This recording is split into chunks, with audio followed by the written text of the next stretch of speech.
Hi, it's Tootie Tagerly coming to you live from San Francisco, California. It's Tuesday afternoon, little after 2. Didn't quite make my noon, but hey, it is what it is. Today we're going to talk about my series of negotiation called Get What You're Worth. And the little nugget today is focusing on and better understanding power shifts during both the salary negotiation, but any type of negotiation process. So, let's paint the scenario. Let's say that we're in a double-sided marketplace. There's you, the person who is either maybe looking for a job, going out fundraising, just looking for clients, whatever it is, looking for stuff. And then there's the people on the other end, which is, let's say, the companies that you're interviewing with, the VC funds that you're trying to fundraise and talk with. So, if we think about you, most of the time, many of us come in thinking that, hey, we don't have the power, that them have the upper hand with the power. And oftentimes it seems really true because the VC companies are the ones setting up the system, or the companies that you're interviewing with are the ones who are saying, hey, this is our interview process. You can submit your resume on LinkedIn. These are the hoops that you need to jump through. Um, so, a lot of times we do believe that the power shift lands with them. They have more information, they have something that they are offering you, which is money or a job. So, the first thing to learn is you shift this power dynamic and shift this power to you by better understanding your value. We've all heard, especially with tech workers right now, that it's the great resignation. As talent workers, as knowledge workers, you're in really, really high demand. And there's a lot of tech employers out there looking for valuable people. So understanding your value is knowing, hey, what's your brand? What makes you you? What are the unique mixture of things that you've done? And these can be like degrees that you've had, projects that you've accomplished, things that you've shipped, a list. What are all the things that you've done? And don't be shy here. Brag. Just put about it all on a piece of paper. Here's all the things that you've done. And then secondly, not just the things that you've done, but who are you?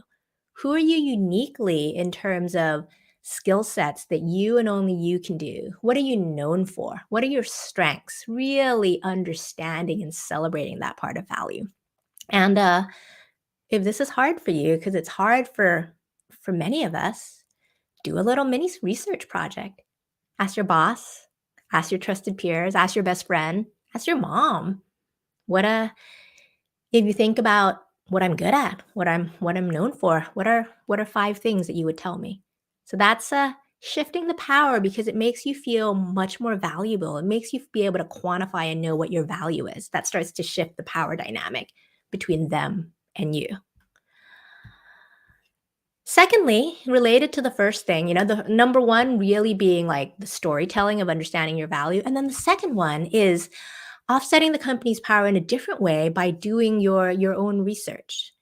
A company has much more information than you because they have hundreds, thousands of employees. They know the data for how much can we pay people? What is the salary band for this position? How does this change with inflation? How does it change with geographic area?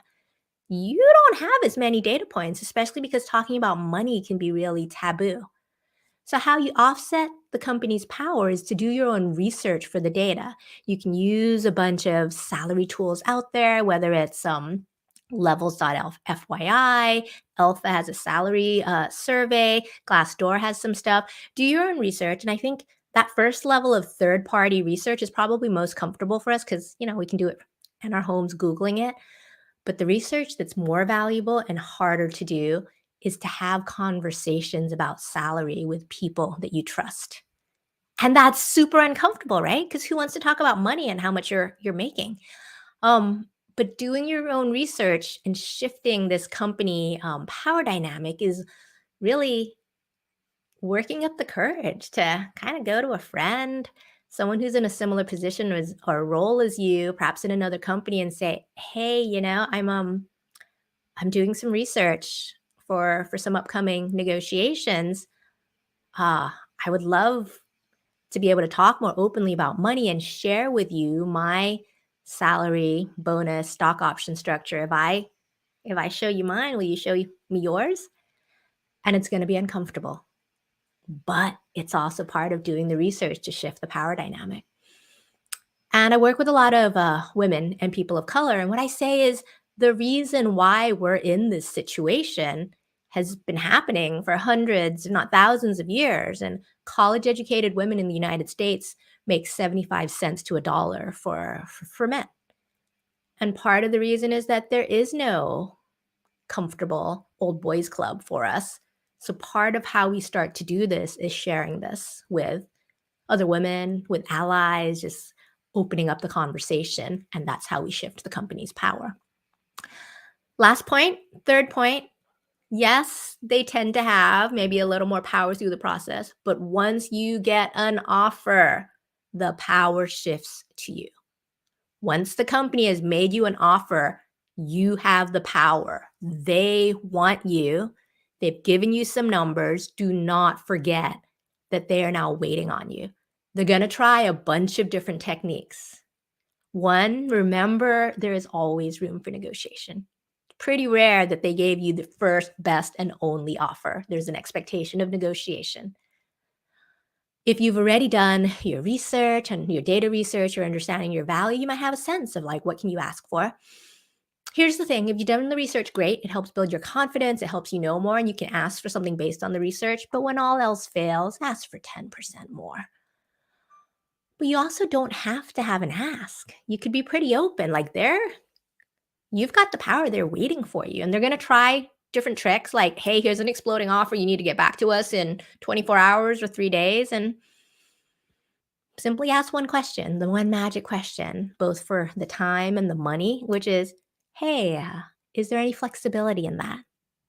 Or what flexibility do you have in that? But most of all, know that the power is in your court. You can go back and do some more research for understanding your value and talking to people about how much they make. But really, this talk is about the power shifts in salary negotiation. And don't forget that they want you desperately. They've already said that. Here's the offer. So you can slow things down. You can do your research and you can simply ask for more money. All right, I'm Tootie Tagerly coming live today. We'll see you next Tuesday. Bye.